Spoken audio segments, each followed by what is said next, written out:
E agora o meu não tá aparecendo, não, os slides. Nenhum é esse. Nenhum, nada. Ainda agora tava, agora não tá, não. Ser só uma instabilidade dos sistemas. Vamos percorrer com a Eu também aula. não estou E conseguindo aí ver slide, não. vai aparecer, tá bom? Tá bom. Pois vamos lá, gente. Bom dia. Desculpa a demora, tá? Mas vai Bom aprendendo aqui com dia. a tecnologia. Bom, o nosso conteúdo de patologia e farmacoterapia do sistema respiratório, vou falar hoje de duas condições, basicamente, que é muito comum na nossa região e também no mundo de modo geral. Que é quando a gente fala de rinite e quando a gente fala de sinusite, tá? E aí, quando nós pensamos em rinite e sinusite, geralmente são condições que estão associadas quase que sempre em conjunto. Sinusite, sim.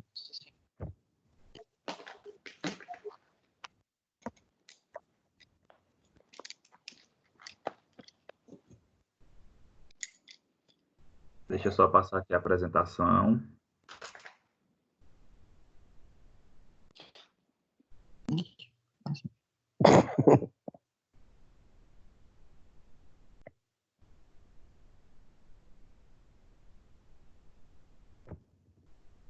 Nossa, um monte de gente.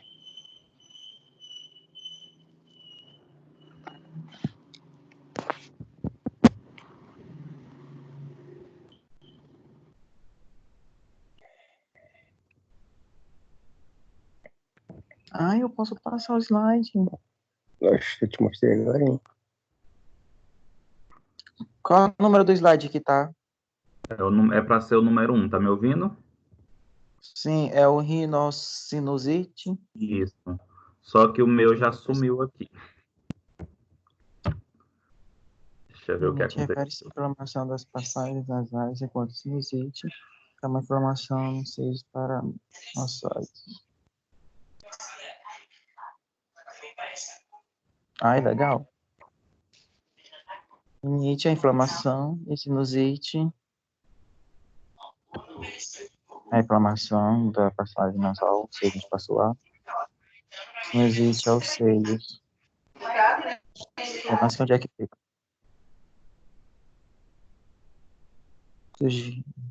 Tem rinocinusite, mas enfim. Preparação. Eu nem lembro. Você é o que mais fala, né? E professor, será que se eu sair e entrar de novo, os slides vão aparecer para mim? Para mim Isso que estão aparecendo. eu tô Eu tentando. acho que é de acordo com a internet. É, isso Será? mesmo. Porque O o que meu que eu... tá perfeito. Só que, por exemplo, a minha tela já sumiu. Peraí. Só que de manhã cedo, 8 horas, estava aparecendo os slides aqui. O pessoal pode fazer assim, quem não está conseguindo acompanhar, pega o slide, já acompanhando pelo computador e dá para usar pelo computador e o vídeo pelo celular.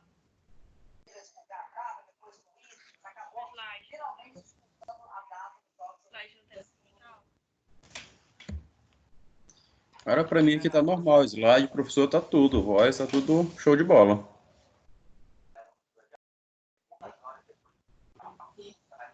Luísa. Para mim também tá Onde é que fica os seios tá paranasais? aparecendo tudinho, tá tudo bacana aqui. Bom dia, galera. Bom dia. E professor? Professor?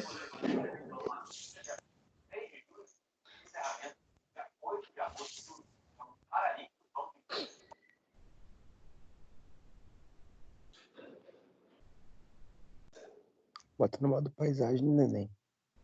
Não tem. Só virar a tela do celular. Ó, ficou maior. Assumir o controle.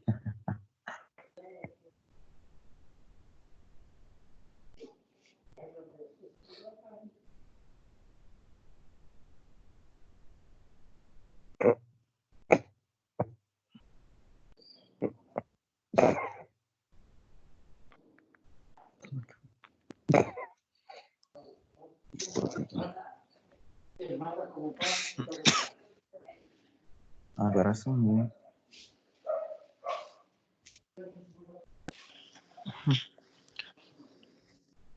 Gente, desliga o microfone de vocês quando o professor começa a falar. Sim.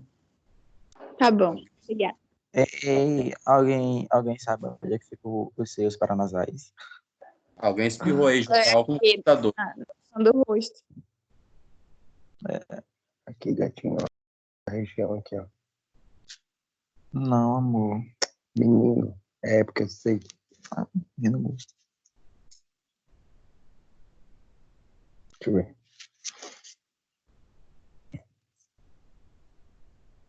Paranasais. Viu? Eu te disse. Aqui, ó. Aqui. E Amaral? Oi. Tá chamando aqui. É a maçã do rosto, esses ossinhos aqui da maçã do rosto. Por trás. Não é esse do maxilar? Não.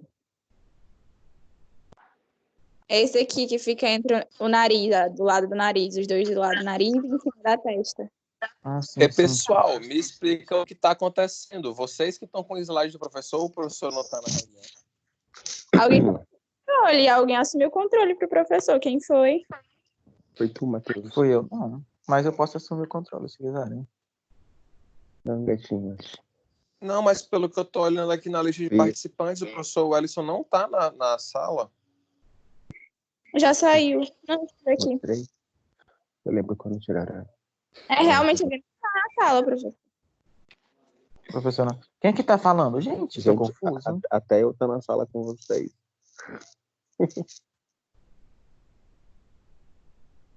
Ah, é a Mila. É Tá aquela do falando. Enem? Aquela que mora no Enem.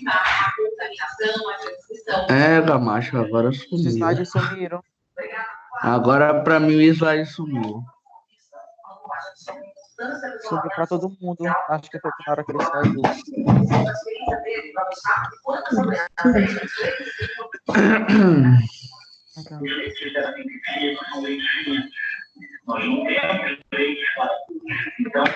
Gente, bota no mudo porque tá zoada de televisão, tá zoada de TikTok, tá zoada de um monte de coisa aí.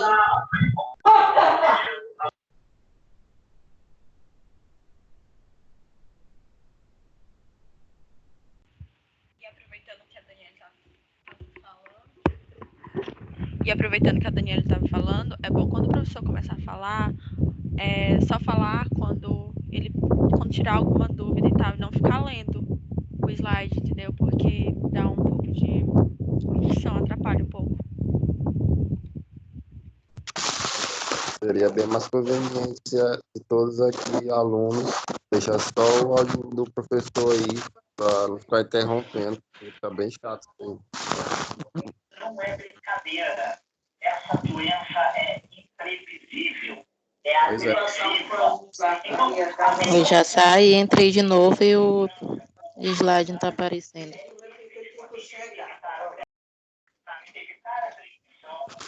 Calma aí, Raíssa, o professor saiu. Ah, tá. Ninguém. Ah, tá. Eu entrei agora de novo.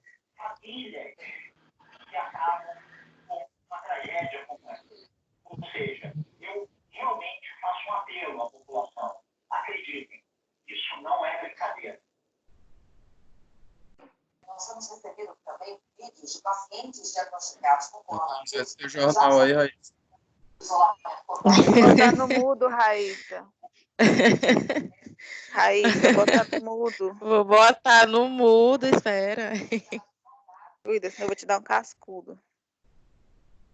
Eu esqueci.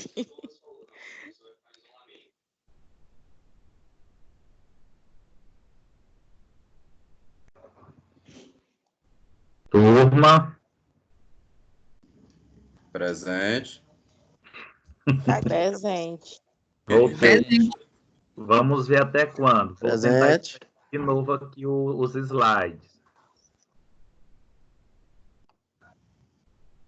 Galera, deixa o microfone desligado, deixa o do professor. Alguma dúvida? Aí sim liga aí para perguntar, que assim não atrapalha ninguém. Fica mais fácil a compreensão.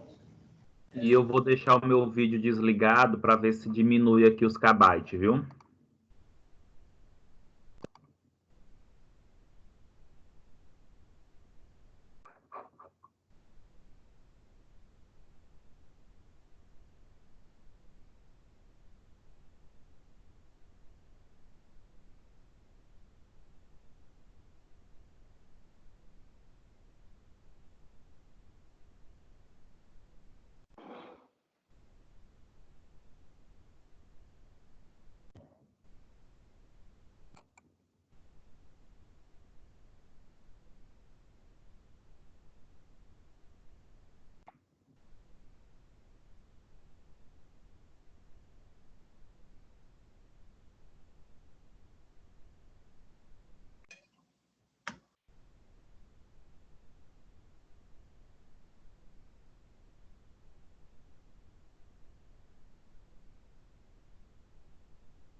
Então, turma, tudo tranquilo? Vamos retornar, viu?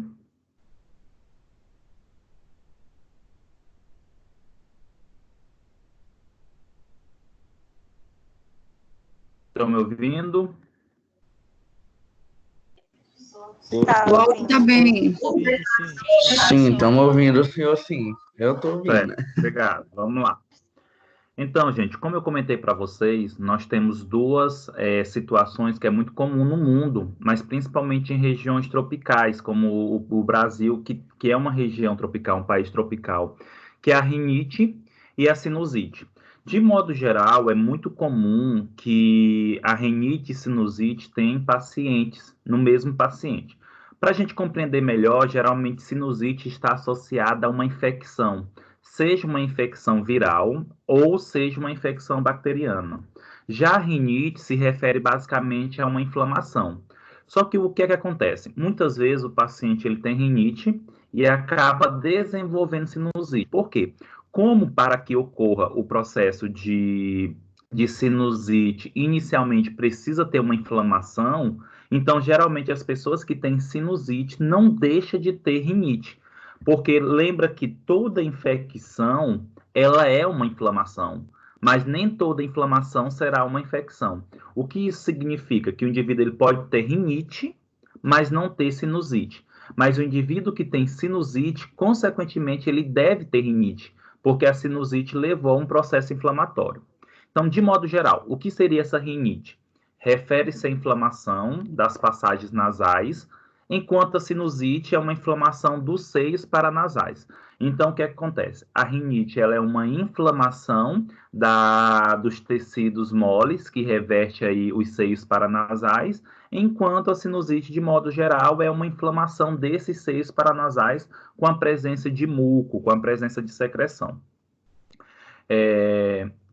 Algum tempo atrás, né, sugeriram-se o termo rinocinusite, que é o mais acurado para a condição comumente designada sinusite, visto que a mucosa das cavidades nasais e seios paranasais é revestida por uma camada contínua de membrana mucosa, e as infecções virais do trato respiratório superior frequentemente precede ou ocorre concomitantemente a infecções dos seios paranasais. Foi o que eu comentei anteriormente para vocês. O que acontece? Geralmente, o termo rinocinusite se refere basicamente à sinusite. O que eu comentei? Que basicamente todo indivíduo que tem sinusite, ele também vai ter uma rinite, porque para que tenha a sinusite, que é a infecção viral ou a infecção bacteriana, há necessidade de ter um processo inflamatório. Por isso que hoje o termo mais comum para pacientes que têm sinusite é o chamado rinocinusite.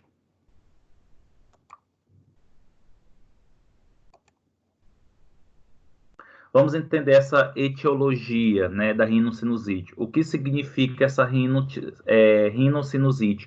Ou o que seria essa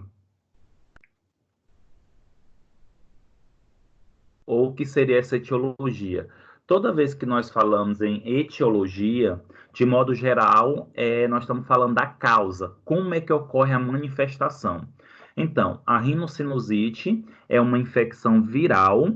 Pode ocorrer quando tem uma infecção viral do trato respiratório superior ou uma rinite alérgica causada por obstrução dos ósseos e compromete o mecanismo de depuração mucociliar. Primeiro vamos entender o que é essa depuração mucociliar. Lembra que os cílios, assim como o muco presente no sistema respiratório, eles têm como fundamento proteção desse sistema respiratório, para impedir com que ocorra a entrada de sujidade, partículas, micro-organismos. E quando o indivíduo ele tem a rinocinusite por infecção viral, o que foi que aconteceu? O mecanismo mucociliar ele não foi adequado. Acabou ocorrendo um processo de inadequação da proteção do sistema respiratório e um micro-organismo entrou, nesse caso um vírus, levando a essa infecção viral. Consequentemente, lembra que toda infecção é uma inflamação, então se tem uma infecção viral, inicialmente aconteceu um processo de inflamação e isso levou a uma rinite. Então, nós temos aí a rinocinusite. De modo geral, os pólipos nasais também podem obstruir as aberturas dos seios e facilitar a sua infecção. O que seriam esses pólipos nasais, gente? De modo geral, esses pólipos nasais são um conjunto de tecido que ele serve para obstruir a abertura dos seios. Lembra que os seios paranasais são regiões oca, né, que tem basicamente na frente do crânio, e ele serve para ajudar na entonação, ajuda na entonação, ajuda de modo geral, na produção de muco. Só que se por acaso esses seios paranasais, eles tiverem algum problema associado, principalmente porque os pólipos nasais estão abertos, né? Isso facilita a entrada de micro-organismo e facilita a infecção. É interessante que, geralmente, quando nós estamos com congestão nasal, um dos medicamentos bastante utilizados são descongestionantes nasais, tá? O que seriam esses descongestionantes nasais? São produtos que servem basicamente para favorecer a vasoconstrição, diminuindo o fluxo sanguíneo na região nasal, diminuindo os cornetos nasais e facilitando a passagem do ar. Só que aí tem um problema. Olha só o que diz aí. O abuso de descongestionantes nasais constitui outras causas de irritação dos seios, e isso leva a um comprometimento. O que seria isso? Alguns congestionantes nasais podem irritar a região da mucosa e facilitar, consequentemente, a inflamação e a entrada de micro-organismos. Quais seriam as manifestações clínicas, de modo geral, de uma pessoa que apresenta aí a rinocinusite? Ela vai ter, pode apresentar, pode ser de origem, essa manifestação clínica pode ser de origem viral, bacteriana, ou viral e bacteriana mista, e pode durar de 5 a 7 dias. No caso da viral, até 4 semanas, né? E no caso da rinocinusite aguda, geralmente tem essa diminuição. Aliás, de viral de 5 a 7 dias, e no caso da bacteriana, até 4 semanas. Por isso, gente, que é muito interessante, quando se fala em rinocinusite, ou geralmente só sinusite, um dos tratamentos utilizados são antimicrobianos. Não adianta dar, por exemplo, só corticoide, não adianta dar somente anti-inflamatório, vai ter que tratar com antimicrobianos, até porque, como eu estou comentando aqui para vocês, a rinocinusite ou sinusite está associada à infecção ou viral bacteriana, tá? Geralmente, a sinusite mais comum, a rinocinusite mais comum é ocasionado por o Haemophilus influenza, que é o que causa aí a gripe, e nós temos também o Streptococcus, o Haemophilus influenza seria o vírus, e o Streptococcus pneumonia seria a bactéria, são uma das bactérias mais comuns. E é interessante também compreender que, geralmente, quando se tem essa sinusite, principalmente por bactéria, que não é tratada, e esse micro-organismo ele consegue chegar, por exemplo, até o pulmão, isso pode levar a uma pneumonia.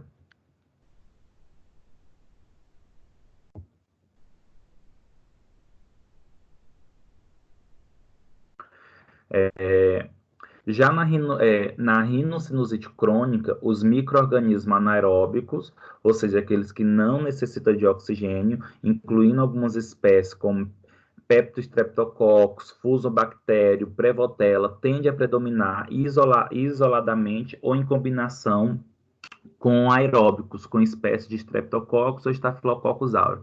Aí é interessante entender o seguinte, que quando se fala nessa rinusite crônica, ou seja, geralmente a pessoa tem muito uma recorrência e demora muito a resolução da situação, está associada a vários micro-organismos, seja anaeróbico, ou seja, com que vivem em regiões com baixa quantidade de oxigênio, ou aeróbicos, que vivem em regiões com alta quantidade de oxigênio. É interessante que a gente tem que entender qual seria o melhor medicamento, o melhor mecanismo para tratar essa rinocinusite crônica.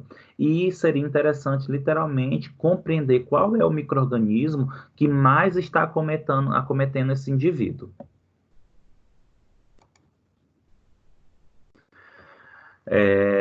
Quais são as manifestações clínicas bastante comuns?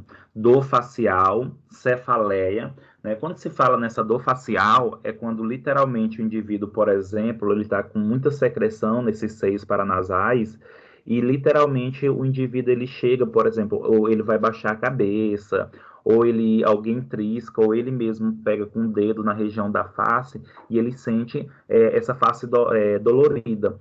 Por que essa face ela está, de modo geral, inflamada, ela está, de modo geral, cheia de secreção? Então, isso leva a essa dor.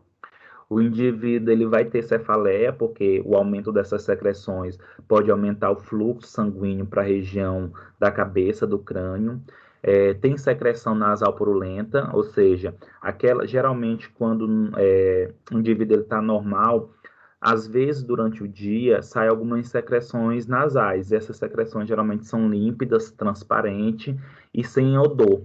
Quando o indivíduo tem rinocinusite devido à grande quantidade de secreção produzida pelo micro-organismo, o que é que vai acontecer? Acaba favorecendo com que ocorra a formação de pus e essa secreção acaba saindo pela região da nasofaringe. E o indivíduo acaba sente o odor mais de pus mesmo.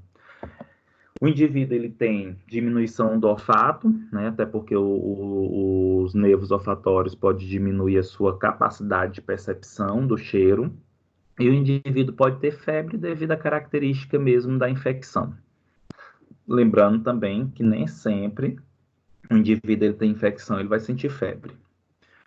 Uma história de resfriado comum anterior e a presença de drenagem nasal purulenta, dor ao inclinar-se, dor no maxilar unilateral e dor nos dentes também são sinais clínicos, né? Como eu comentei para vocês, é muito comum a gente entender o porquê que levou essa rinocinusite. Será que eu tive algum resfriado anterior? Será que esse resfriado ele foi maltratar? Desculpa. O tratamento não foi adequado, não teve uma característica de resolução do problema. E, muitas vezes, o que é que acontece? Pode até ter uma resolução do resfriado da gripe anterior, só que não teve uma drenagem adequada, ou seja, não saiu corretamente esse muco da região dos seios paranasais. E isso levou, literalmente, à presença de permanecer a presença de micro-organismo e voltou a se desenvolver.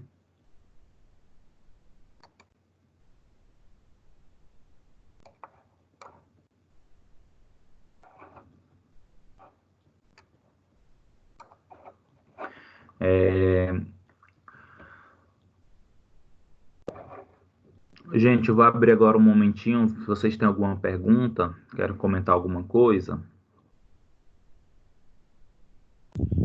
Professor, eu quero perguntar. Sim. É Bruna que está falando? Esse resfriado, pelo fato de ser bacteriano, o tratamento é com antibiótico? Tá. Vamos lá, Bruno. Inicialmente, nós temos duas situações. Geralmente, quando nós falamos em resfriado, ele é diferente de gripe, né?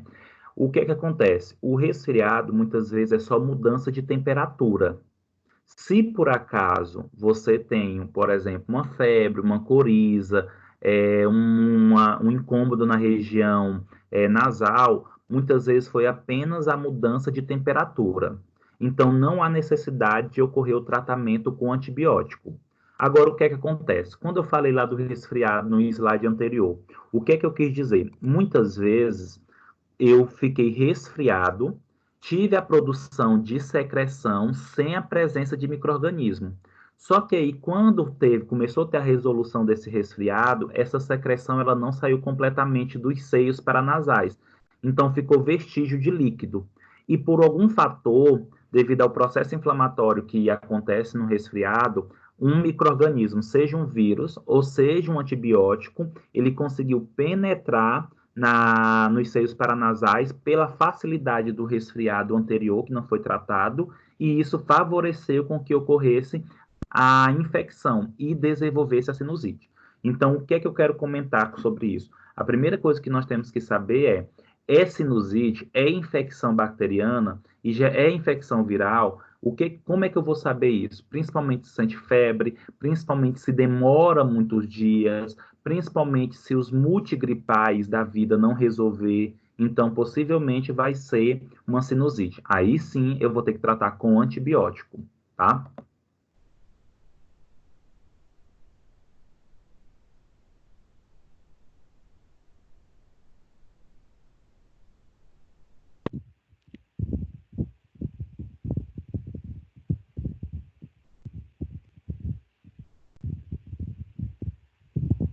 Bruna? Oi, sim, entendi. Entendeu? Alguém gostaria de fazer outra pergunta?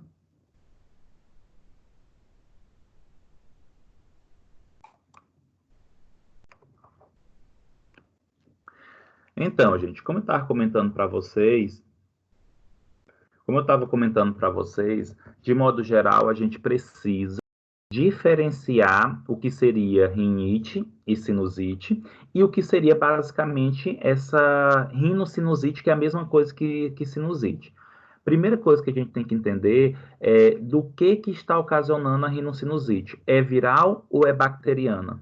De modo geral, os sintomas da rinocinusite viral aguda cedem habitualmente dentro de 5 a 7 dias sem tratamento clínico. Já quando nós falamos em rinocinusite bacteriana, o período aí se agrava dos sintomas de 5 a 7 dias e há necessidade aí, basicamente, de um tratamento, porque é mais persistente. Então, o que é que eu quero comentar sobre isso? Que a rinocinusite viral, teoricamente, ela é um pouco mais leve, ela é um pouco mais branda que a rinocinusite bacteriana.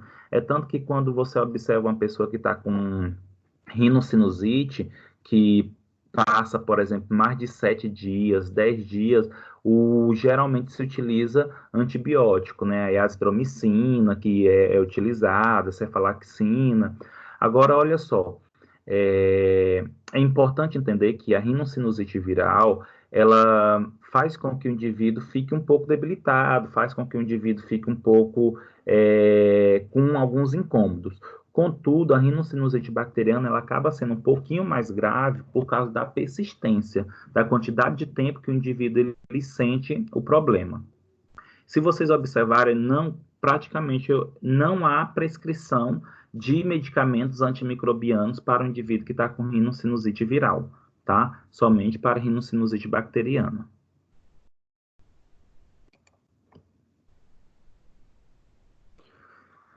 Manifestações clínicas. De modo geral,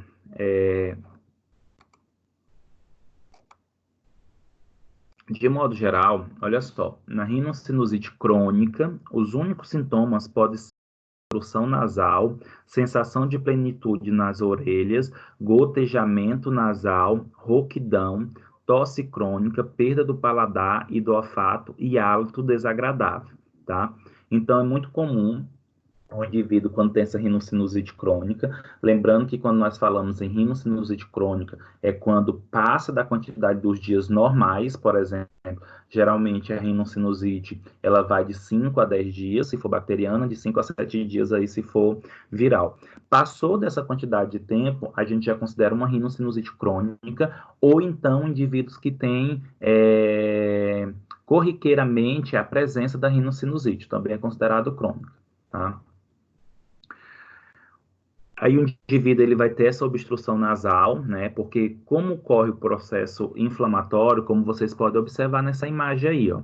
Nós temos a imagem do lado direito de vocês, nós temos aí um indivíduo com a mucosa inflamada e a secreção acumulada. O que acontece? Toda vez que tem um processo inflamatório nessa região, ocorre o aumento do fluxo sanguíneo, e isso vai levando a uma expansão da mucosa, do tecido, e impede a passagem desse ar. O que seria essa sensação de plenitude nas orelhas? Seria uma sensação de inchaço, né? Justamente por causa dessa região que fica aí basicamente inflamada e aumenta esse fluxo sanguíneo. Fica aí com essa sensação de plenitude nas orelhas também, quando tem o que nós chamamos de esquentamento. Basicamente a orelha ela fica com uma sensação térmica maior. Gotejamento nasal, devido ao fato mesmo do indivíduo estar o tempo todo produzindo secreção e aí saindo, rouquidão, porque resseca mais o sistema respiratório inferior e diminui essa passagem do ar. O indivíduo tem tosse crônica, essa tosse está associada a uma diminuição da secreção do muco presente na via respiratória. O indivíduo tem perda do paladar e hálito desagradável. Nesse momento, é muito comum não ter dor não tem dores nos seios paranasais, tá? Lembrando que, teoricamente, essa questão não é que os seios paranasais não estejam mais inflamados ou não tenham secreção, mas, geralmente, o que acontece?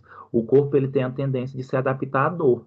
Então, vamos imaginar aí que o indivíduo ele passa 5 dias, 6 dias sentindo dor na região dos seios paranasais, aqueles receptores sensitivos já se adaptaram àquela dor e, consequentemente, essa dor acaba não sendo mais o suficiente, essa sensação não é mais suficiente para que ocorra o processo de, como posso dizer, o processo de levar o indivíduo a sentir dor, o indivíduo adjacente, literalmente, tá?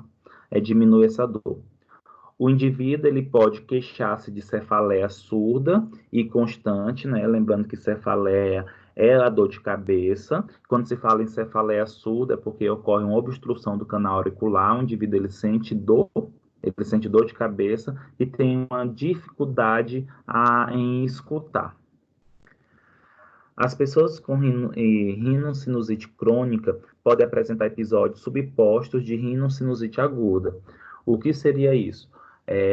Uma hora o indivíduo está sentindo os sinais mais brandos, uma hora ele tem os sinais e sintomas mais graves. E isso fica indo e voltando, né? É a maneira do corpo se adaptar, é a maneira do corpo tentar se defender. Então, se vocês observarem, de modo geral, na rinocinusite crônica, teoricamente, o indivíduo ele tem alguns sinais mais brandos, e na sinusite aguda, uns sinais mais graves. Então, fica indo e voltando, intercalando nesse processo. Professor, isso se encaixa naquelas pessoas que parecem que ficam o tempo todo gripada?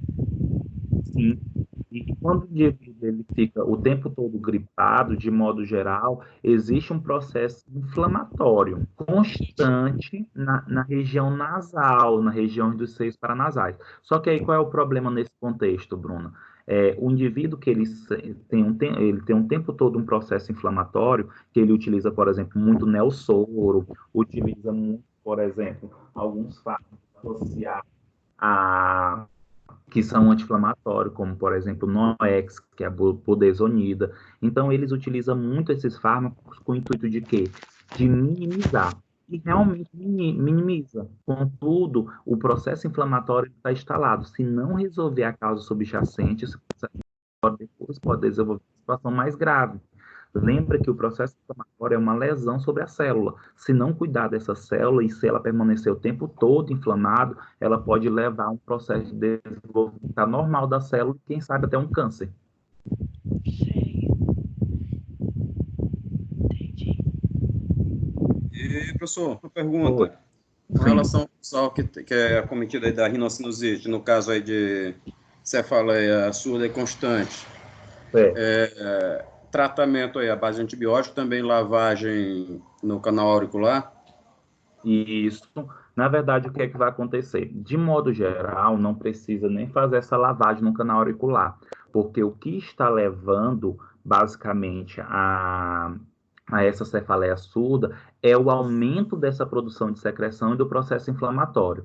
O mais adequado é o quê? Tratar a sinusite e minimizar o uso, por exemplo, de analgésicos, que vai diminuir a dor de cabeça. Por quê? Se o indivíduo está com cefaleia e toma analgésico, como, por exemplo, um cefálio, um anador, uma neosaldina, vai diminuir a dor de cabeça? Vai. Só que não vai resolver o problema associado à sinusite. O indivíduo vai até sentir menos incômodo em relação à sinusite. Só que o processo inflamatório vai continuar existindo. Então, é mais ou menos aquela situação. O indivíduo ele vai ter um momento de alívio, mas logo em seguida pode levar a um agravamento, porque o processo subjacente ou a doença subjacente que está ocasionando no indivíduo não foi resolvida, que no caso seria a sinusite. Quem foi que falou? Foi eu, Plínio. Porque nesse caso a gente recebeu um paciente aqui na farmácia e ele tossindo e tal, isso já faz acho que uma semana e pouco. Mas só que o canal auricular dele estava com uma quantidade muito grande de secreção purulenta. Então a farmacêutica de plantão recomendou que tomasse, foi passado antibiótico, prescrito antibiótico, mas também uma lavagem para poder retirar aquela quantidade de secreção que tinha no ouvido. Perfeito. Nesse caso aí, Plínio, foi o mais adequado, porque o que é que você está comentando para mim? Que ele estava tendo uma produção de secreção, e possivelmente o antibiótico que foi utilizado é um antibiótico que ele deve ser de amplo espectro, que é utilizado tanto para processo de infecção no canal auricular, nos seios paranasais, então é adequado. Agora, por exemplo, esse paciente, ele chegou com sinusite ou ele chegou, por exemplo, só com tosse? Não, somente tosse, ele não acrescentou outros sintomas. Não. Então, é esse o mais adequado. Viu? Ok. Um dos comentários importantes que você faz também é em relação a essa questão da cefaleia. Quantas vezes nós estamos com dor de cabeça e muitas vezes a gente acha que essa dor de cabeça ela tem que ser tratada com analgésico. Mas antes de tratar, antes de indicar um medicamento para dor de cabeça, eu tenho que saber o que está levando essa dor de cabeça. Exemplo, se por acaso o indivíduo está com dor de cabeça por falta de sono, porque teve insônia, por estresse, por uma infecção do canal auricular, por uma disfunção da mandíbula. Quantas pessoas que tomam medicamento constantemente para dor de cabeça e não tem solução dessa dor de cabeça? E isso muitas vezes é porque não sabe o que está acontecendo, qual é a causa subjacente. E a sinusite é uma das causas mais comuns que leva à dor de cabeça.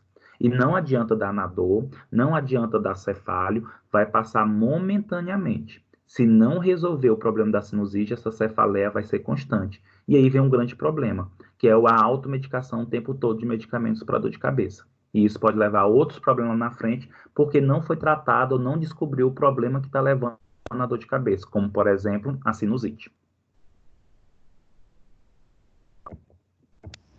Ok. Nesse caso, agrava a situação, ameniza temporariamente e pode levar a uma situação muito pior futuramente, não é isso? Justamente. Até porque a gente tem que entender que a dor de cabeça ela é um sintoma de algo que está errado. Eu tenho que investigar o que está errado. E muitas vezes é a sinusite. Aí o paciente. E tem pacientes, querendo ou não, que tem uma resistência maior do que outros. Então, tem pacientes que só espirra, tem pacientes que tem uma diminuição, tem uma produção um pouco menor de secreção, e muitas vezes não percebe que está com rinocinusite. E aí tem dor de cabeça e acaba só tratando a dor de cabeça, e não literalmente a causa subjacente.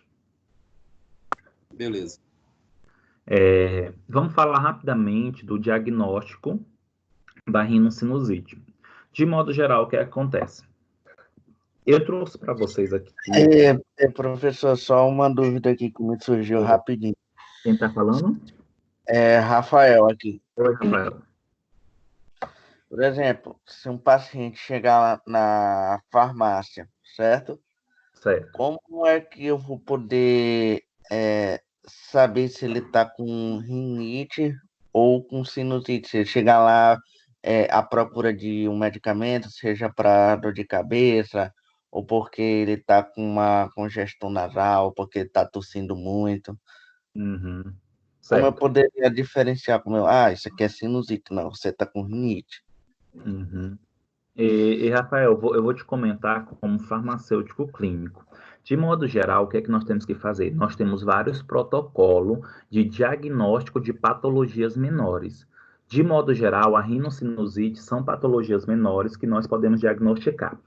O que a gente tem que fazer imediatamente com esse paciente? Conversar com ele para saber o histórico, como mostra nesse slide. O que seria esse histórico? Se isso é comum, se é frequente, se por acaso ele já utilizou antibiótico quando você estava com isso e se resolveu. Porque assim, se ele utiliza antibiótico e resolve o problema, tudo indica que seja sinusite, certo? Outro ponto também, a gente tem que conversar com ele, fazer algumas perguntas, como por exemplo, você sente febre? Então, se sentir febre é um indício de ser sinusite, tá? O indivíduo, ele só tem coriza, o indivíduo, ele só tem uma coceira na região nasal, não está saindo secreção purulenta, então isso já para mim seria rinite, tá? Eu acho que um dos pontos mais importantes para fazer a diferenciação aí seria basicamente você apalpar a região dos seios paranasais e o indivíduo, se caso ele sentir dor, muitas vezes está associado ao aumento das secreções. E aí sim é uma sinusite. Entendi. No caso, então, por exemplo, se estiver saindo muco, e se esse muco ele estiver naquela cor transparente, é rinite. Isso. Se estiver purulento, com aquela cor amarelada ou verde, pode ser sinusite. Isso mesmo. Então, a gente tem que fazer essa diferenciação aí. E outra, conversar com ele. O que é que acontece? Geralmente, a sinusite, ela aparece também, Rafael, num período de chuva, né? Mais no inverno. Já a rinite, ela aparece mais no período seco. Então, é interessante a gente verificar isso aí também. Mas lembra... Professor, o senhor só pode repetir de novo que a internet caiu. Ainda deu para escutar. Olha o que é que acontece. Geralmente, a sinusite ela aparece mais durante o inverno, enquanto a rinite aparece mais no período de verão, período seco. Mas lembrando, geralmente... Então, na verdade, da diferenciação, o senhor falou sobre a diferenciação, está explicando para a Rafael no comecinho, a internet caiu. Você pode repetir essa parte, por gentileza? Vou sim. Olha só, quando nós pensamos na questão da sinusite, geralmente está associada a período de inverno, mais de chuva. Já a rinite está associado mais a período seco, mais no verão. Só que é muito importante vocês compreenderem o seguinte, um indivíduo que tem sinusite, ele também vai ter rinite, porque lembra que a sinusite é a infecção viral bacteriana, mas tem um processo inflamatório. A questão aí maior é saber se o indivíduo só tem rinite. Porque se ele tiver só rinite, simplesmente com por exemplo, um corticóide, como a budesonida, que tem Telnoex, que é utilizado para lavagem, que é a budesonida, resolve. Então, por exemplo, rinite, somente corticóide é o suficiente. Agora, se o indivíduo tiver rinocinusite, aí eu vou ter que utilizar um antibacteriano e vou ter que utilizar um corticóide também. E aí, como é que a gente vai fazer a diferenciação? O histórico do paciente mesmo, tá? Vamos pelo histórico do paciente, conversar com ele. Professor. Oi. Tipo, a rinite pode se comparar tipo uma alergia, então? Sim, pode ser comparada a uma alergia. Né?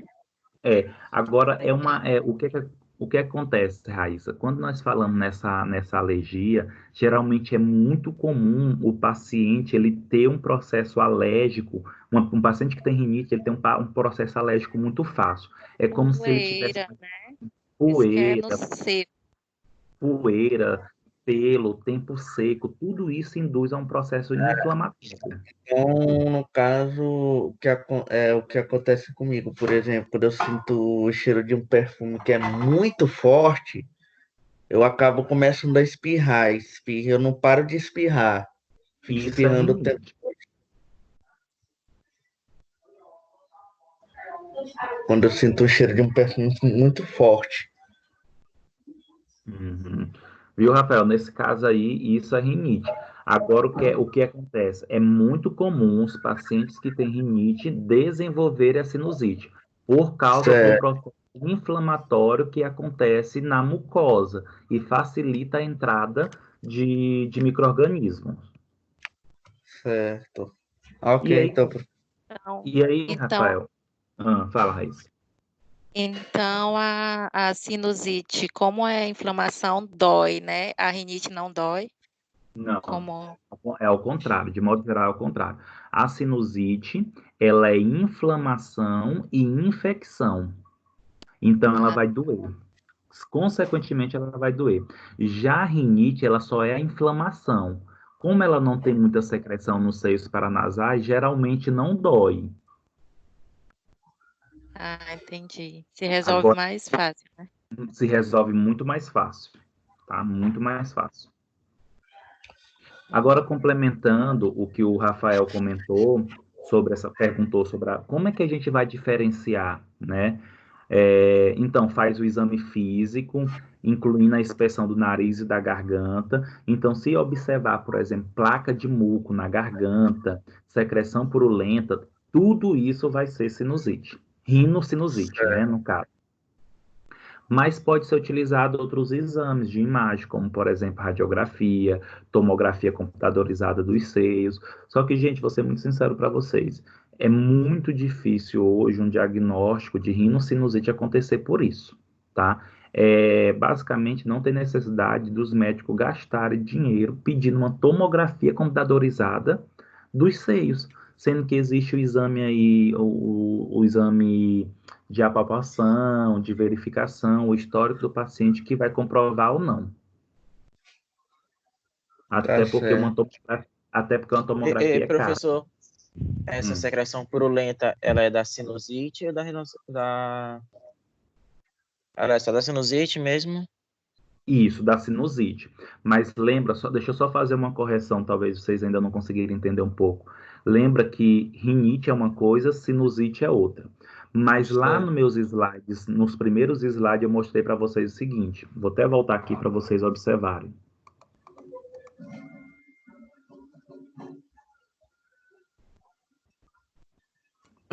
Olha o que é que está querendo dizer aqui, ó. Que rinite é inflamação e a sinusite é inflamação também dos seios paranasais. Só que se vocês observarem aqui, ó, rinocinusite é um termo utilizado para designar o quê? Sinusite. Isso significa o quê, gente? Que, de modo geral, a sinusite, ela sempre vai ser acompanhada da rinite. Por isso que fala rinocinusite. Entendi. Porque lembra, para ter uma infecção, tem que ter uma inflamação. Então, se eu tenho uma sinusite, eu estou com infecção. Se eu estou com infecção, eu também estou com inflamação. Por isso que a gente fala logo rinocinusite. Certo. Okay. E geralmente como é que se... Para que se pede, por exemplo, uma tomografia computadorizada? Só para excluir o diagnóstico, né? De, por exemplo... Professor, Oi. Essa secreção purulenta nem sempre vai haver? Ou sempre que tiver sinusite vai haver essa secreção? Sempre que tiver sinusite ou rinocinusite, vai ter a secreção. Lógico que tudo isso também vai depender do indivíduo na gravidade. Por exemplo, tem indivíduos que vai ter uma produção maior de secreção e outros menores. Mas, Rafael, todos vão ter secreção. A rinocinusite... É o Matheus que está falando. É o Matheus, foi o Matheus que falou. Oh, desculpa, Matheus. Tudo bem. Então, de modo geral, Matheus, todos vão produzir. Lógico que isso vai depender do paciente. Pode ser que tem pacientes que produzem mais, outros pacientes que produzem menos. Tem pacientes que acontece o quê? Qual é um dos grandes problemas de pacientes que têm rinite ou sinusite? Eles têm muito medicamento em casa, porque eles já sabem que eles vão sentir uma hora ou outro problema. A coriza, a inflamação, a secreção. Então, muitas vezes ele tem a sinusite, produz secreção, mas ele já começa com antibiótico. Já toma um antibiótico, então a secreção vai ser menos. Só que ele não toma um antibiótico adequadamente. E aí não mata a bactéria. Aí o que é que vai acontecer?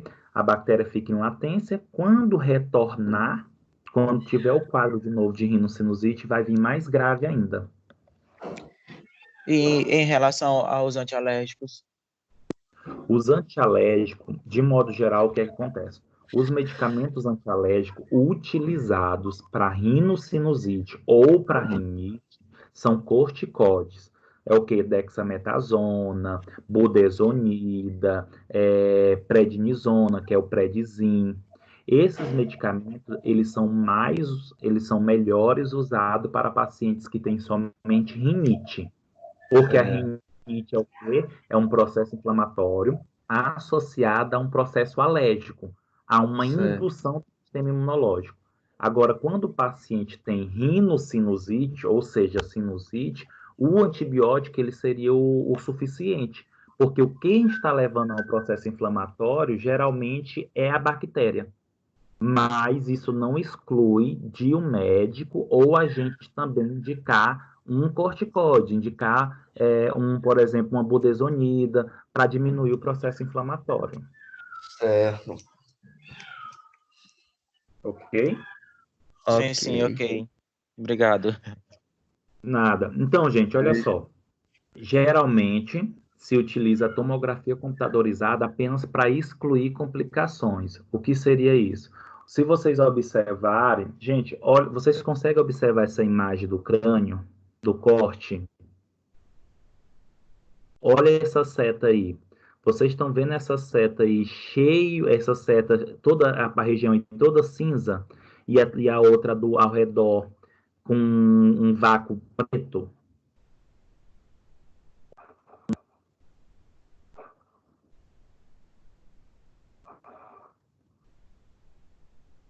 Viram?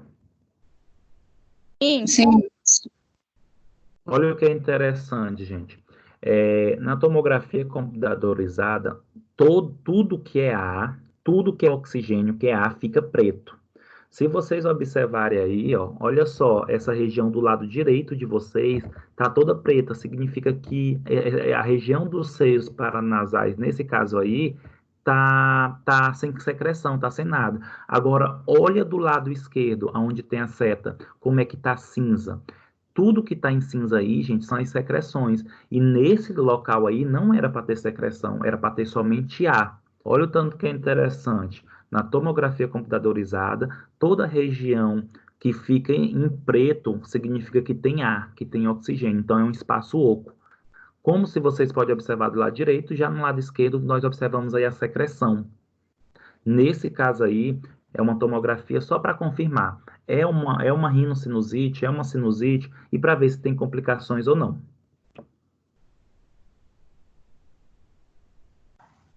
Nesse caso, foi pedido para fazer uma tomografia, mas se for o processo já crônico, porque tomografia é muito difícil a gente fazer, aliás, uma radiografia. É muito difícil a gente fazer lá seios paranasais ou da face mesmo, quando o médico pede. É muito difícil, muito raro. Na verdade, o que é que acontece, Plínio? Nesse caso aí, não vai se gastar tanto material, né? Principalmente no serviço público. Eles não vão fazer radiografia, ou muito menos tomografia, só para verificar essa questão de sinusite. O que que acontece? Se chegar a fazer uma radiografia ou uma tomografia, muitas vezes vai estar associado, basicamente, o quê? Vai estar associado aí haver uma complicação, ver uma situação associada mesmo, tá? Ok.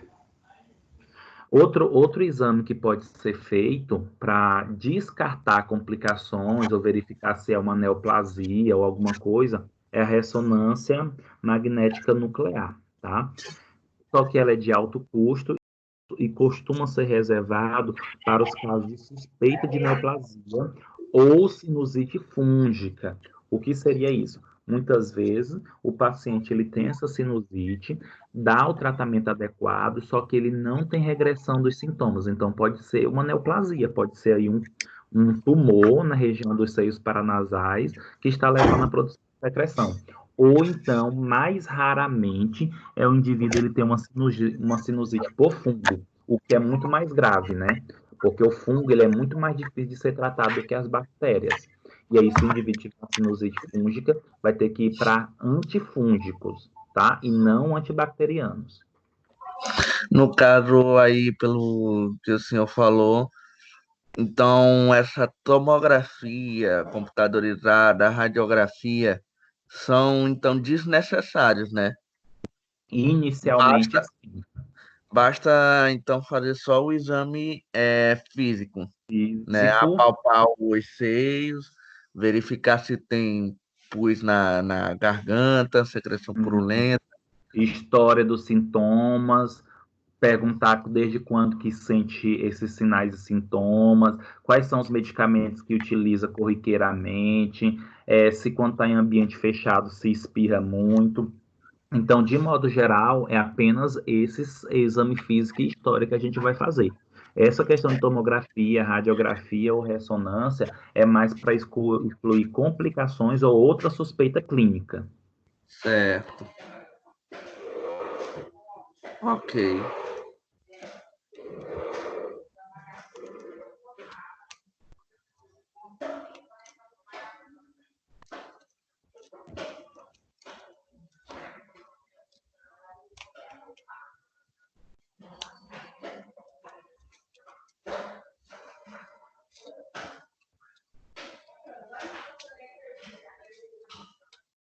Então, gente, vamos lá para o tratamento, né, de modo geral, do indivíduo que tem rinocinusite.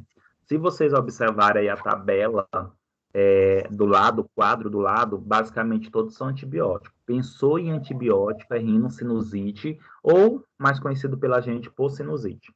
O tratamento da rinocinusite depende da causa e consiste no uso apropriado de antibióticos. agentes mucolíticos e medida para alívio dos sintomas. Então, a primeira coisa que nós temos que entender é necessário utilizar antibióticos. Mas, professor, que antibiótico eu vou utilizar? Ou a gente utiliza antibiótico de amplo espectro, ou o mais adequado. Aliás, eu vou abrir essa discussão aqui para a gente. O que vocês acham que seria mais adequado para eu escolher o antibiótico?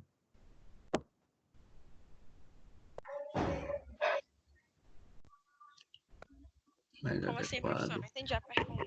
A pergunta é: chega um paciente com sinusite, ele vai precisar tomar antibiótico. Qual seria a medida mais correta para eu saber qual antibiótico ele teria que tomar?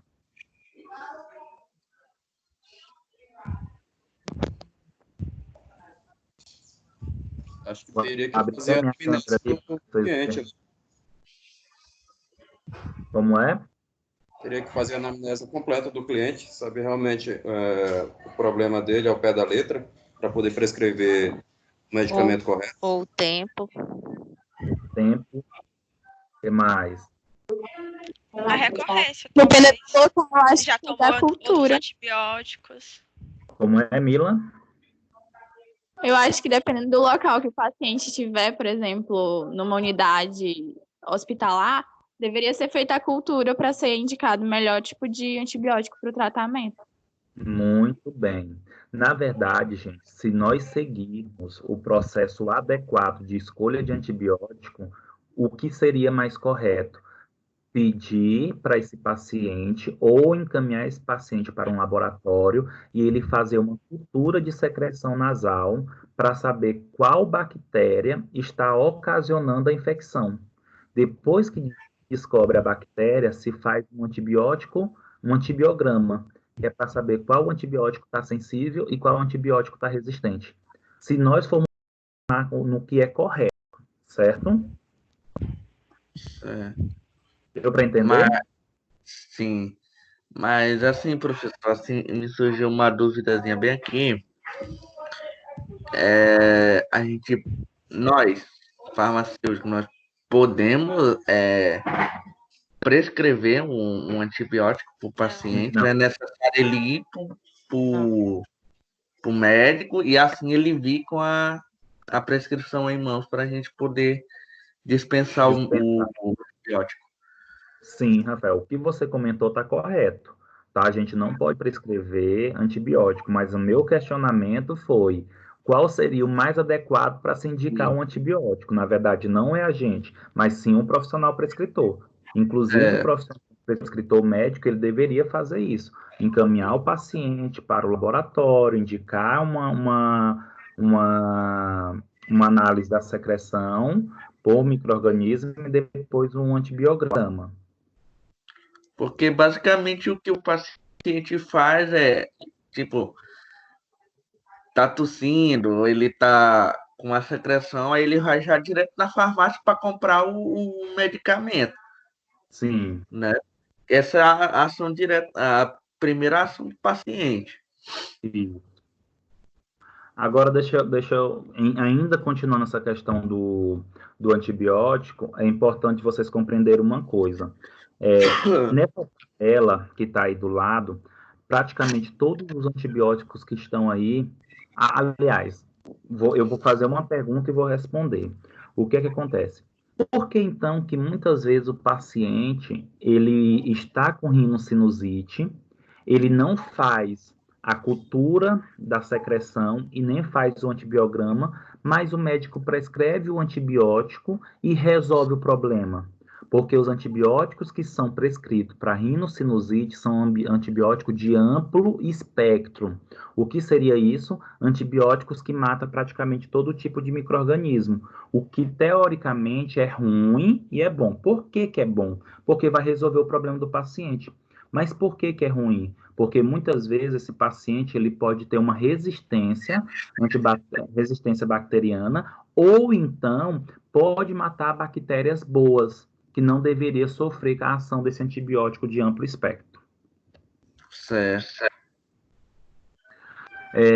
Um outro processo que deve ser dado para o paciente que tem rinocinusite agentes mucolíticos, tá? O que seriam esses agentes mucolíticos? São fármacos que vão quebrar o muco, deixar o muco menos viscoso, para facilitar a sua saída. Como, por exemplo, gente, o Ambroxol.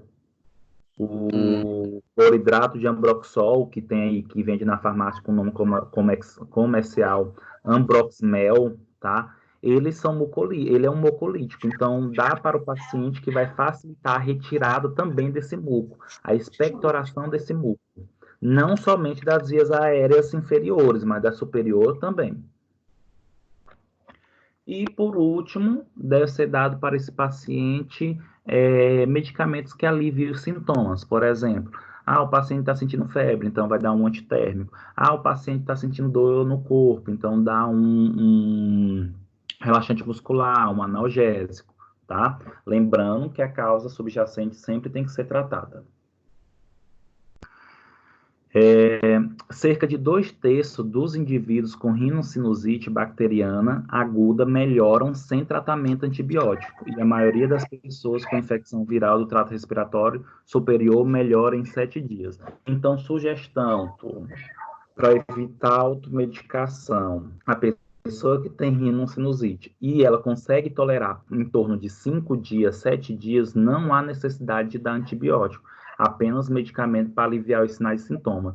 Se depois disso não resolver o problema, aí sim você passa para antibiótico. Então, no caso, aquelas pessoas que ficam tendo recorrência, aí tem que tomar antibiótico. Na verdade, a minha preocupação nesses pacientes que têm recorrência é o seguinte: por que eles têm recorrência? Será que eles estão fazendo o tratamento adequado, ou toda vez que sente um sinal, um sintoma, eles tomam o medicamento, mas não tomam corretamente? Porque muitas vezes... diga, Bruno. Eu imagino assim, que eu tenho uma colega que ela tem muito caso de, entre aspas, gripe. Eu não sei se é realmente gripe. E ela fica sempre tomando para os sintomas, no caso, para gripe, e fica recorrente, sabe? Eu acho que na questão dela é falta de tratamento, então. Tá, vamos lá. Possivelmente não é gripe. Vamos diferenciar aqui. Gripe é uma infecção viral. Geralmente a gente só pega gripe por ano uma vez, porque nós, quando pegamos a gripe uma vez no ano, nós já produzimos aquele vírus para não pegar mais, certo? O que ela deve ter constantemente deve ser resfriado. E esse resfriado leva a um processo de rinite. E ela tem isso constantemente. Agora, por exemplo, ela tem constantemente? Será que ela tem alergia a pelo? Será que ela tem alergia à textura? Professor, entendeu? Mas ela tem muitos quadros que gera até pneumonia. Ela já teve várias recorrências de pneumonia, entendeu? Tá. Então há uma outra explicação, Bruno. Será que ela não tem algum processo imunológico que debilita o sistema imunológico dela? Será que ela não toma muito corticoide? Porque se ela tem quadros recorrentes, por exemplo, de pneumonia ou de infecção, pode ser que o organismo não esteja adequadamente protegendo. Então, será que ela toma muito corticoide? Ou porque, teoricamente, se ela tem muita pneumonia, ela não deveria tomar, porque ela vai fazer o tratamento. Professor, sua voz está falhando. A voz está falhando, que eu estou ouvindo só barulho de vento. Desliga o microfone aí, deixa só do professor, quem tiver que tá atrapalhando aqui. Realmente não tá saindo pra gente.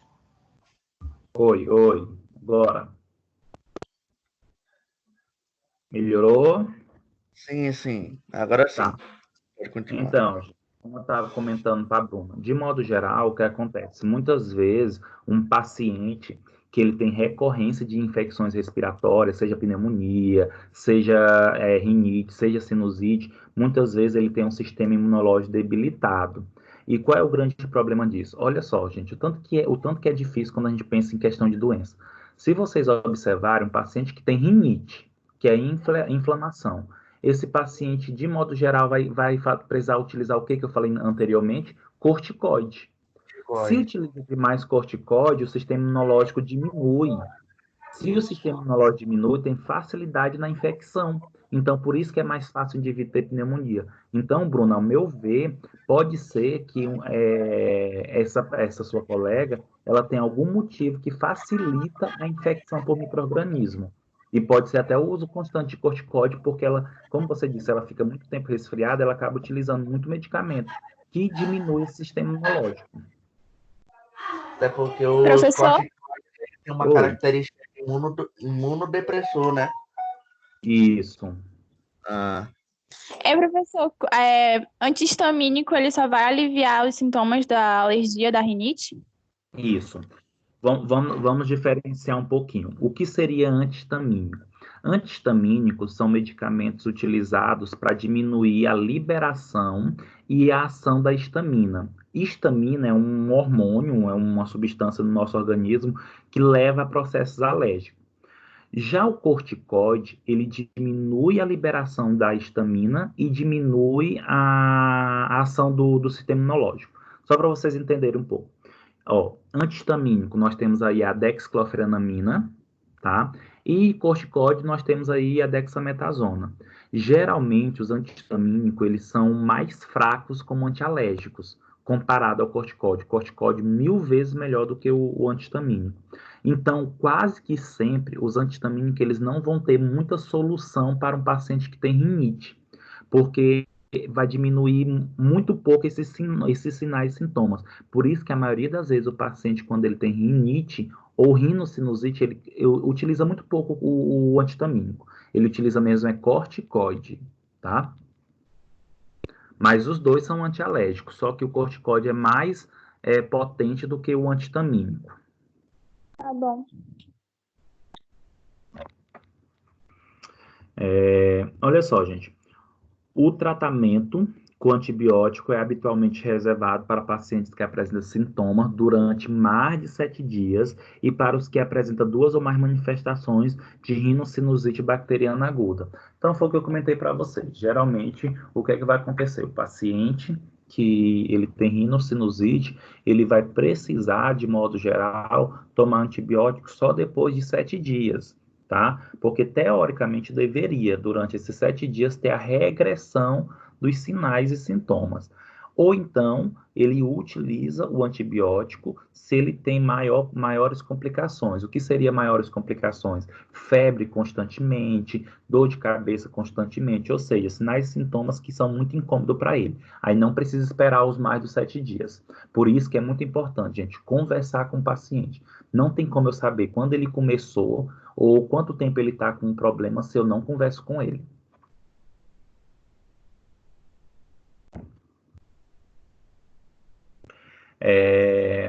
Olha só aí, qual é o tratamento da rinocinusite?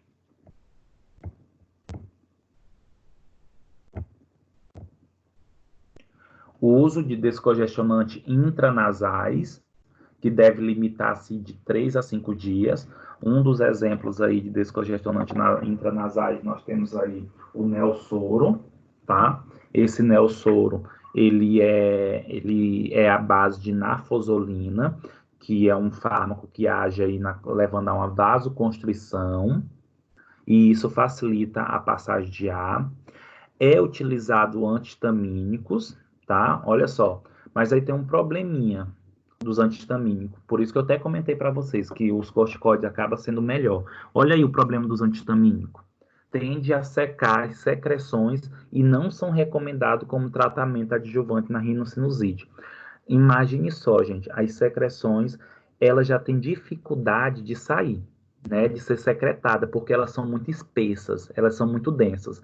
Se utiliza antihistamínico, como por exemplo a dexclofenamina ou a prometazina, o Fenergan, o que é que vai acontecer? As secreções vão ficar muito mais ressecadas e vai ter dificuldade de ser retiradas.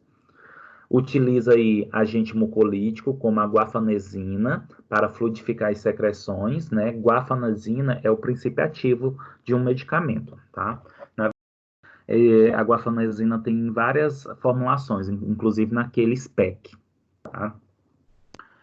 Pode ser utilizado, na verdade é o que mais é utilizado, são corticoides tópicos que diminuem a inflamação em indivíduos com rinite alérgica ou com rinocinusite como, por exemplo, gente, é utilizado como corticoide tópico o Noex da Eurofarma, que tem como princípio ativo a budesonida, tá? Que é um fármaco corticoide tópico.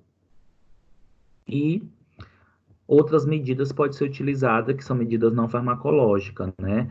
Consiste em utilizar sprays nasais com soro fisiológico para lavagem, irrigação nasal, umidificação com vapor, ou seja, utilizar nebulização, vai facilitar esse processo. Professor, então os anti-histamínicos são usados para aquela tosse seca que você não sente secreção? Isso. Geralmente os anti-histamínicos... Não. Quando nós falamos em tosse, pode ser utilizado os anti-histamínicos, mas ainda tem melhor preferência pelos corticoides. Os corticoides, eles são antialérgico, anti-histamínico também. Só que os corticoides, para resolver os problemas de alergia, é 1000 vezes melhor do que os anti-histamínicos. Mas nós temos um problema associado a isso. O uso demais de corticoide pode levar a complicações a longo prazo. O indivíduo pode ter aumento do peso, o indivíduo pode ter edema, o indivíduo pode ter hipertensão. Mas assim, se você pega, qual é o melhor para tosse seca? Antihistamínico ou corticoide? O antihistamínico pode ser utilizado, mas o corticoide ainda é melhor. Professor. Oi. Clifton.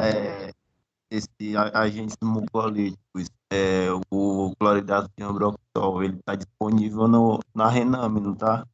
Está disponível na Rename. Se não me falha a memória, o cloridrato de ambroxol ele é um MIP, é um medicamento isento de prescrição, então nós, enquanto farmacêutico, podemos indicar. Inclusive além também... dele, qual outro agente mucolítico está disponível? Esse guaifenesina também. Esse guaifenesina, ele também ele é um MIP. Inclusive, ele está no SPEC e o SPEC não precisa de prescrição. Entendi.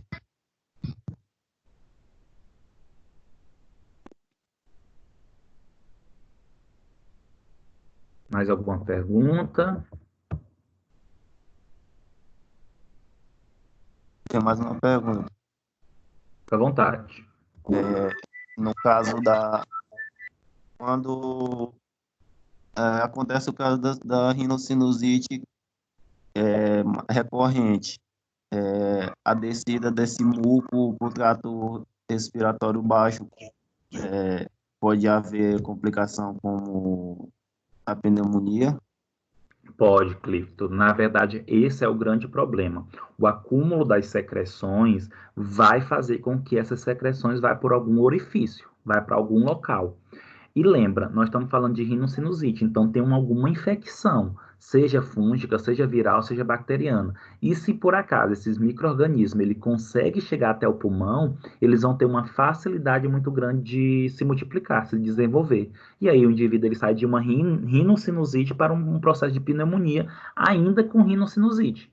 Tá? Então, tomar muito cuidado, porque se prolongar demais o tratamento, pode ser que esse muco, essa secreção acaba indo para a região do pulmão. Ok. Professor, a respeito do... É o Rafael que está falando. A respeito do medicamento, o SPEC. Porque é o seguinte, quando, por exemplo, a gente tá gripado, aí toma um SPEC. Quando tá com, acho que sinusite, toma um SPEC. Quando tá com uma tossezinha, é um SPEC. No caso, me fala um pouquinho desse medicamento, o SPEC em si. Realmente, para que ele serve, para quanto que ele é necessário? Na verdade, No caso, você está falando do expectorante? Não, é o SPEC, é o xarope, o medicamento. Que na verdade é um medicamento, né? O que é que acontece? De modo geral, o SPEC, a principal aplicação é expectorante, tá? Ele tem a formulação, se não me falha a memória, em torno de 4 4 princípios ativos, que é o iodeto de potássio, que é o benzoato de sódio, guaifenesina, oxamenazina. O que seriam esses medicamentos? De modo geral, nós temos aí um antihistamínico, que tem um perfil antialérgico, e os outros que eu falei para vocês, iodeto de potássio, guaifenesina, eles são expectorantes, certo? O que seria isso? Basicamente, o SPEC, a única função dele, ou é para tosse produtiva, que seria isso, tosse com muco, e ele tem pouca ação em tosse seca. Mas é tanto que, olha só o nome, agente mucolítico. O SPEC, ele é um agente mucolítico porque ele quebra o muco, deixando ele menos viscoso, facilitando a retirada desse muco. Eu pensei que ele fosse o antialérgico também. Não. Não, na verdade, o SPEC, ele tem uma substância que é antialérgica, tá? Qual é? Porque o SPEC, eles são 4 formulações. E a formulação que tem efeito antihistamínico é a oxomemazina. Só que, por exemplo, se você for pegar um expectorante que tenha dexametasona, comparado ao SPEC, esse que tem dexametasona é 1000 vezes melhor do que o SPEC, porque a dexametasona é corticoide. Tá, entendi. Entendeu? O SPEC, ele tem perfil, sim, antihistamínico, antialérgico, mas ele é muito mais expectorante do que antialérgico.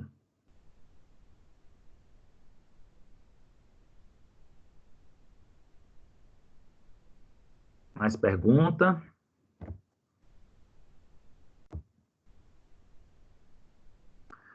Olha só, gente, muitas vezes... Só um momento. Muitas vezes, talvez, seja necessário procedimento cirúrgico que visa corrigir a obstrução das aberturas osteomeatais, pode estar indicada para indivíduo com rinocinusite crônica resistente a outras formas de terapia. O que seria isso? Muitas vezes, um paciente, ele tem rinocinusite crônica e um dos motivos é a presença da entrada o tempo todo desse micro-organismo nos seios paranasais. E aí tem uma cirurgia, que essa cirurgia ela serve aí para obstruir, né? Aliás, desobstruir os drenos. O que seria isso? Para desobstruir a região que sai essa secreção. Porque muitas vezes, olha só o que acontece. Muitas vezes o indivíduo tem tanta secreção que essa secreção ela vai acabando endurecendo, enrijecendo e vai acabando obstruindo os canais que servem para a secreção, para a retirada desse muco.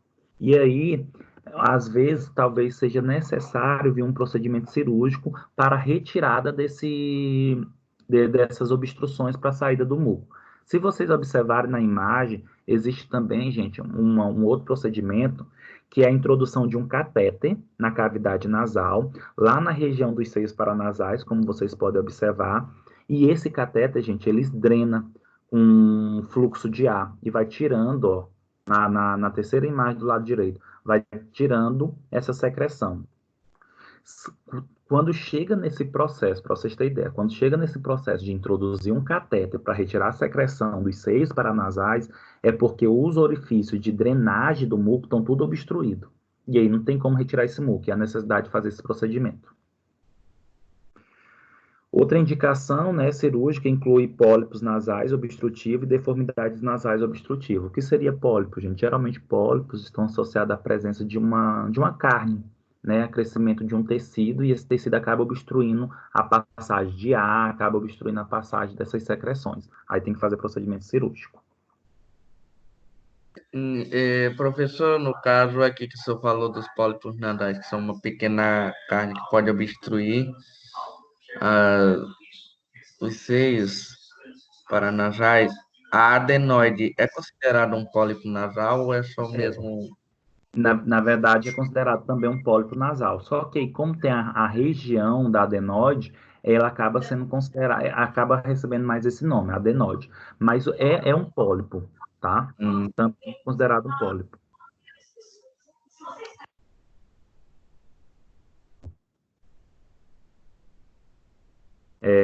Complicações.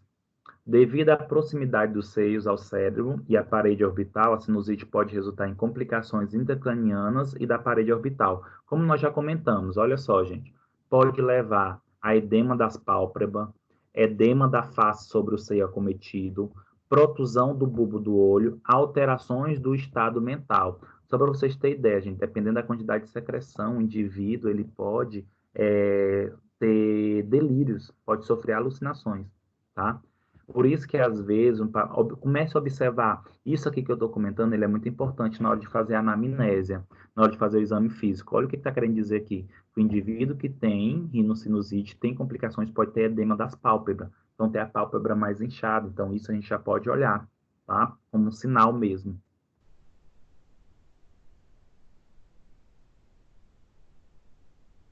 Turma, pergunta?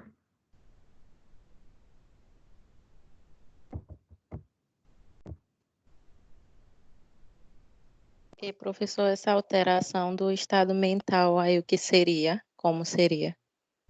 O que acontece quando nós falamos em alteração do estado mental? Olha só, como tem o aumento das secreções nos seios paranasais, o que é que vai acontecer? Esse aumento dessas secreções vai levar a compressão nas estruturas do crânio.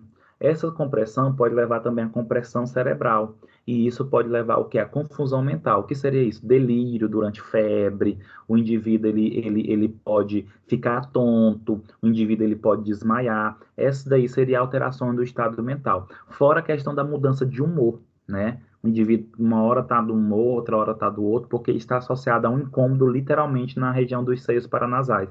E a compressões, que pode acontecer.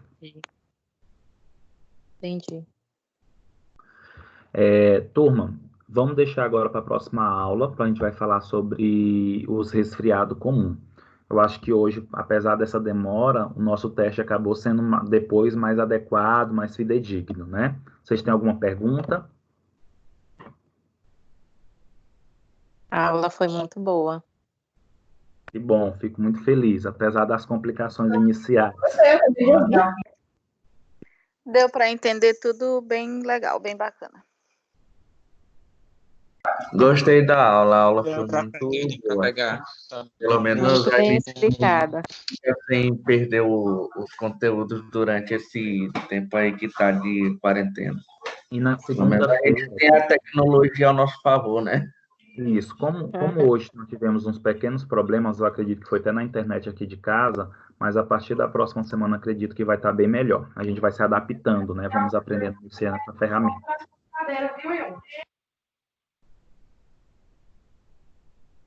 Certo, turma? Certo. Tá certo. Ok. Segunda. Valeu, até a próxima aula. Ok. Tchau, gente. Tchau. Até a próxima segunda. Tchau. Tchau.